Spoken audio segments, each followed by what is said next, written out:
tidak mau untuk melihat pesawat yang tampil secara visual. Bahkan untuk dengan suara pesawat sekaligus. Majelis Hakim berpendapat kontak secara unsur apapun, bagaimanapun, dimanapun, dan apapun, kapanpun antara pesawat dengan para anak korban akan memungkinkan timbulnya trauma. Oleh karena itu adalah baik bila antara pesawat dan para anak korban tidak akan pernah bertemu atau bertatap muka. Menimbang bahwa hidup manusia adalah suci karena sejak awal hidup manusia merupakan sebuah karya penciptaan alam.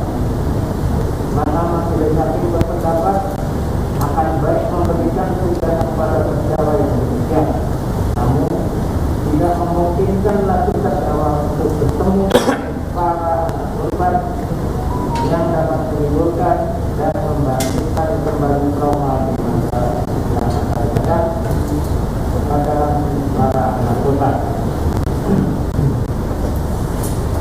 Menimbang bahwa berdasarkan pertimbangan tersebut, maka pidana yang akan dijatuhkan pada terdakwa bagaimana masuk ke dalam adalah akhir dan masuk untuk menimbang bahwa oleh karena terhadap terdakwa dapat menerapkan pasal 81 ayat 5, maka terbesar agar memperhatikan selama terdakwa berada dalam tahanan sementara tidak dapat dikabulkan oleh karena tidak memungkinkan untuk dilakukan pengurangan masa penahanan dari pidana yang dijatuhkan.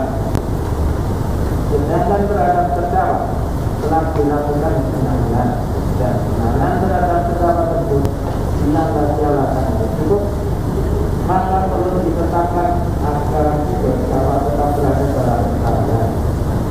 Menimbang bahwa tentang tuntutan pidana penuntut umum, yaitu pidana yang dijatuhkan terhadap terdakwa, yaitu sebesar 500 juta rupiah dengan subsidi selama 1 tahun kurungan, Majelis Hakim berpendapat berikut.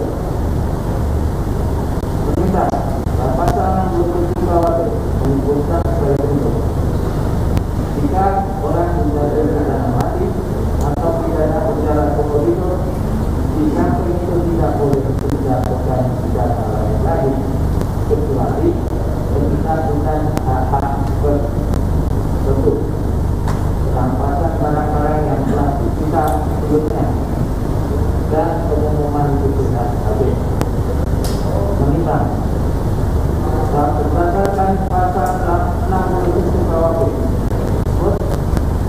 telah secara tegas diatur bahwa seseorang yang jatuh pidana mati atau pidana itu penjara seumur hidup, maka tidak boleh jatuh pidana kecuali pencabutan hak tersebut, rampasan barang-barang yang telah disita sebelumnya, dan pengumuman putusan habis. Menimbang bahwa pasal-pasal seperti pasal 67 KUHP dimaksudkan untuk mencegah kesenangan dalam pengajuan tuntutan pidana maupun penjatuhan pidana terhadap terdakwa. Meskipun terdakwa kemudian dinyatakan dalam aturan tindak pidana yang dilakukan setelah mengikuti dari enam besar yang masyarakat, namun bukan berarti terhadap terdakwa boleh dijatuhkan tuntutan pidana maupun penjatuhan pidana yang sebelumnya.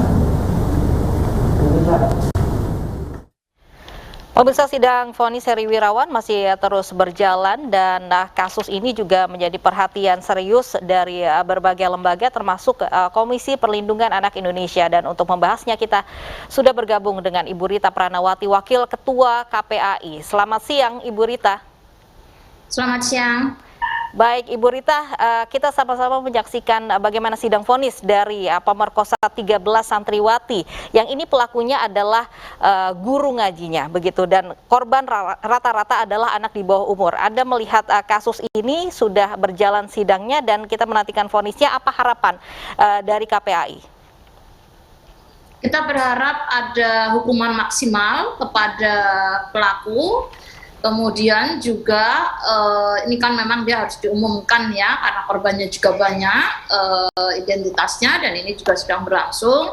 Dan kami berharap mudah-mudahan jaksa kemarin juga memasukkan soal restitusi bagi para korban ini, begitu ya. Ini menjadi bagian yang penting, tidak hanya soal bagaimana kemudian hukuman maksimal kepada pelaku. Saya kira hukuman maksimal dengan pemberatan tentunya, karena yang bersangkutan adalah pengasuh ya, pengelola sekolah berasrama.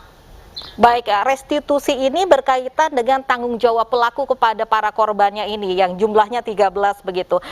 Ini dendanya 1 miliar dan juga semua asetnya disita. Anda berharap penyitaan aset ini juga akan digunakan untuk para korban, artinya ada tanggung jawab dari pelaku kepada para korbannya, seperti itu? Ya, betul. Itu tanggung jawab sebagai pelaku yang telah mencederai masa depan anak-anak ini, anak-anak yang tidak berdosa, dirayu untuk datang sekolah gratis ya, tetapi justru mendapatkan kekerasan seksual yang dampaknya saya menduga tidak akan hanya jangka pendek tetapi jangka panjang, karena juga kemudian ada yang melahirkan anak-anak gitu. Ini kan sebenarnya kekerasan, kejahatan kemanusiaan yang luar biasa. Baik, jumlahnya banyak para korban, ada 13, juga melahirkan anak begitu, ada 8 begitu, untuk denda 1 miliar dan juga aset beberapa pesantrennya yang disita. Apakah ini cukup memenuhi dari kehidupan para korban ini? Nantinya ke depannya seperti apa? Dan pendampingan psikologis traumatis juga dialami para korban. Apakah KPAI juga mendampingi para korban? Ya, tentu kita tidak fokus pada penegakan hukum. Penegakan hukum adalah satu hal yang penting di dalam sebuah kasus. Apalagi ini adalah korbannya kekerasan seksual yang sangat banyak. Dalam konteks korban, tentu apa yang tadi disita dan seterusnya tentu tidak cukup, Mbak ya, untuk mengganti semua kerugian material yang dialami oleh anak-anak. Tetapi setidaknya itu menjadi bagian yang norma baru di dalam penegakan hukum gitu. Ada restitusi untuk korban, sekaligus KPAI memang tidak punya tujuan untuk pendampingan, tetapi kami memastikan bahwa advokasi untuk proses pendampingan ini tetap berjalan. Anak-anak tetap mendapatkan hak sekolah yang sebelumnya di tempat mereka berada ketika mengalami kasus, itu kan banyak yang tidak disekolahkan ternyata. Itu kan juga menjadi PR. Mereka masih punya masa depan. Kita semua mendorong anak-anak ini agar melanjutkan hidupnya dengan dukungan keluarga, dengan dukungan masyarakat. Jangan anak-anak ini distigma begitu ya, karena mereka juga tidak pernah ingin menjadi korban. Ini yang saya kira penting untuk kita dorong begitu ya. Sekali lagi, mereka korban, kita bantu, dan komitmen Provinsi Jabar, kemudian juga beberapa kabupaten kota untuk mendampingi anak-anak sesuai dengan lokusnya ya, itu cukup tinggi dan masih terus berjalan. Tentu pendampingan ini tidak hanya jangka pendek saat ini begitu ya, karena ada masih proses hukum, tetapi juga jangka menengah dan jangka panjang, karena ini kan tidak mudah, mereka juga harus menatap masa depan, menjalani hidup ya, sehingga kemudian tetap bisa pulih pada keadaan semula, tidak menjadi masalah sosial di masa akan datang. Mudah-mudahan dengan kerjasama berbagai pihak, upaya untuk rehabilitasi korban itu harus benar-benar diupayakan. Baik, harapannya adanya juga norma baru penegakan hukum dengan ada tuntutan hukuman mati dan juga kebiri kimia.